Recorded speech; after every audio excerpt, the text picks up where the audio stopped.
in here. That's a lot. So if you had about 2 beehives, that would equal to the same amount of bees in all of the amount of people in all of Greeley. So what is this used for? What do you guys think? Yes? Calming the bees so that you can get the honey. Yes, calming the bees so you can get the honey. So this is a smoker. So we light a fire in here and smoke comes out of it. And we would smoke the bees just before we opened it. So we would smoke them because they think that their hive is on fire. So if their hive was in the wild, it would be on a tree. And a lot of times forest fires would come and burn. And so the bees have learned that sometimes their hives get on fire and they have to evacuate. They have to leave their hive.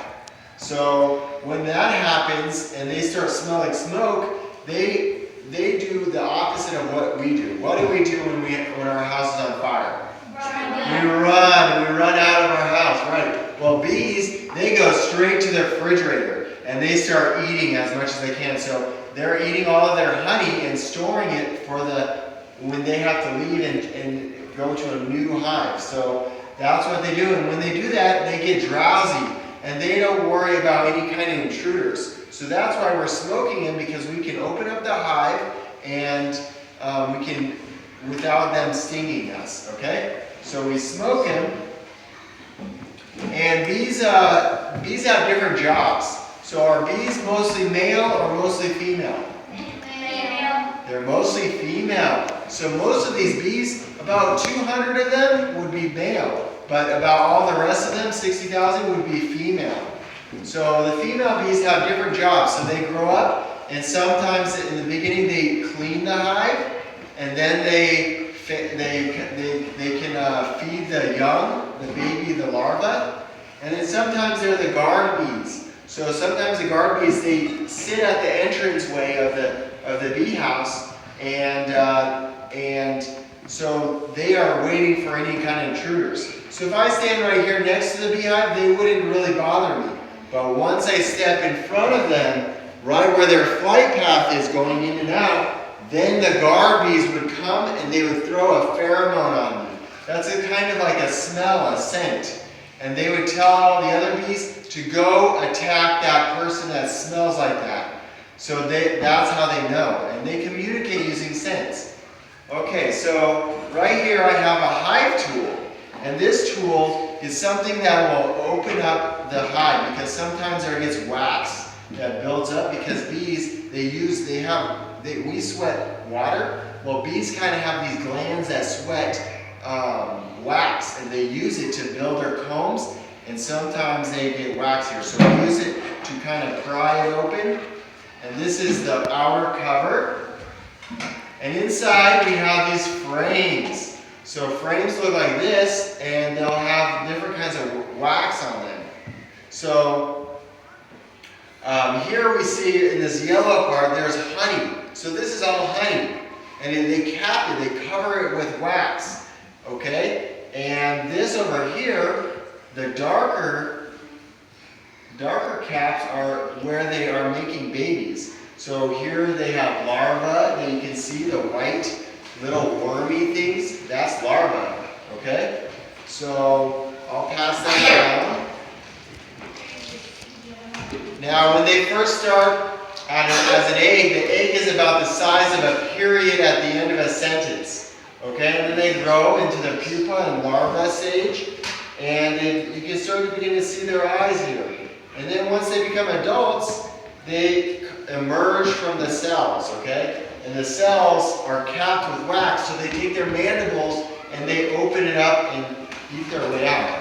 So these right here are the honeycombs. This is what they look like. They're hexagonal shapes, and they're master engineers. So these engineers, they would know exactly how to build so they can hold a lot of heavy honey, okay? So this box could probably weigh 80 pounds of honey, okay? And they can make up to 30 pounds of honey in 1 week.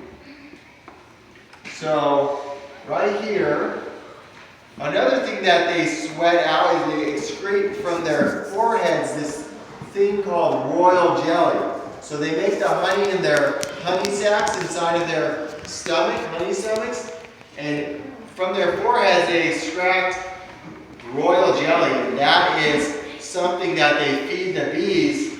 And if you feed the bees constantly with royal jelly, it'll become a queen bee. So queen bees are the largest bees of all of the bees, and sometimes beekeepers, in order to identify which one's a queen bee, they'll put a number on the queen bee's back. So you can see the number on this one. So they put a number 22 on the back of the queen bee, and here we have another number. So the beekeepers will put the numbers on their back, they'll probably glue it on there, and it doesn't interfere with their wings, so the queen bee can still fly around. So the queen bee, her job is basically to lay eggs. She lays over 2,000 eggs in one day. So she's replenishing those 60,000 bees. Every day she's laying eggs. Because a bee's life lives up to 30 days. Okay, but a queen bee, she can live up to 5 years. And so at the beginning of her life, she goes on a flight, and she goes on a mating flight. So she mates with the boys, the male drones. So this is an example of the mating flight that they have. And then she'll have enough eggs to lay for the rest of her life. The drones, the males, are a little bit different because they have big bulging eyes. You can see their eyes like this. They're a lot bigger than the female's eyes. And they're a little bit bigger than the female's body too. Once they get inside of a cell, they can't get themselves out. They have to have the females to pull themselves out. So bees, what they do is they forage for honey. So they go to flowers and they go 6 times a day to go search for flowers. And so they're searching for nectar and pollen. Pollen is the protein and nectar is the carbohydrate that they need. And they swallow the nectar and they have it in their stomach and it creates honey. Then they come back to the hive and they share. They slurp up that honey and they share it with the other bees. So they're sticking it and they're sharing it. And then they stick it in the cell and they fan it to dehydrate it, to get the water out of the honey. So that's basically it. And let me just share with you guys, we have a bee camp that we always do. It's a pollination and bee-wise camp. And if you guys are interested, we could share this information with you guys, and you guys can come to our camps in the future and learn all about bees and pollinators and do different kinds of activities, like making candles or soap or lip balm. And this is free, and we can share this information if you guys would like to come for a week-long camp and learn all about bees. So thank you very much. Thank you. Any questions?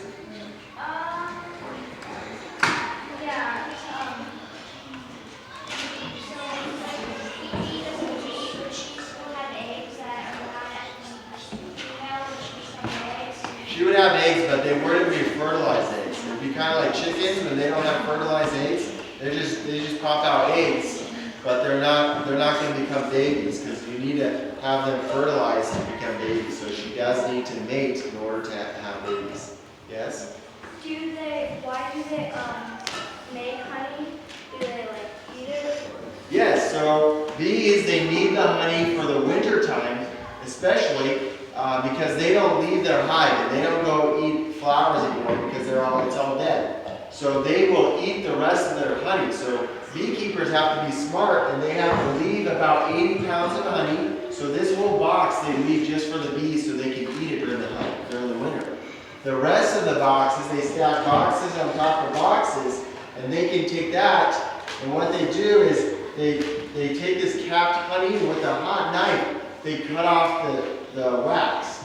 And then they put it in an extractor and it spins around and all of the honey drips off.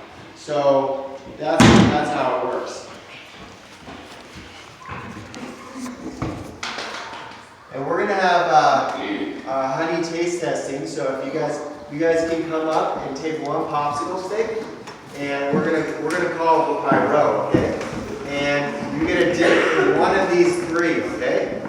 And sometimes it's easy to, once you dip, to spin your popsicle stick so that the stringy honey gets wrapped up, and then you can lick it and throw it away. All right? No double dipping, please.